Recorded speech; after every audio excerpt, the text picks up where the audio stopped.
হয়ে যাক, 5টা গুলো হয়ে যাক। কোন ভাই আছেন দাঁড়ান না। কোন আমার চাচা আছেন একটু দাঁড়াইয়া বলেন না। নবীর মুহাব্বতের জশ্নে জুলুসিতে মিলাদুন নবীর মাহফিলে কোন পাগল আছেন দেনেওয়ালা বলেন না। কোন ভাই আছেন দেনেওয়ালা একটা গুরু দেনেওয়ালা। আহারে আমরা লক্ষ লক্ষ টাকার মালিক, কোটি কোটি টাকার মালিক। ভাই শুনো, আজকে আমরা এই সম্পত্তি, এই টাকা পয়সা, ধন দৌলত ধুয়ে আমি যে কালকে মারা যাব না, এটা তো কারো গ্যারান্টি নাই। সম্পত্তির টাকার পর যেই বান্দা দান না করবে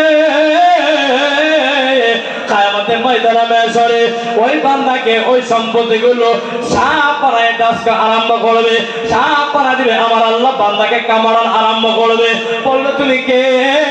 ওই সাপ আওয়াজ দিয়ে বলবে আমরা দুনিয়ার জগতে তোমার মাল দৌলত, তুমি আমাদেরকে আল্লাহ রাস্তায় দান করো নাই, খরচ করো নাই, সেই জন্য আমার আল্লাহ আজকে তোমাকে কামড়ানোর জন্য সাপের রূপ আমাদেরকে দিয়েছে। চুরি কি করা যাবে না? নাউজুবিল্লাহ।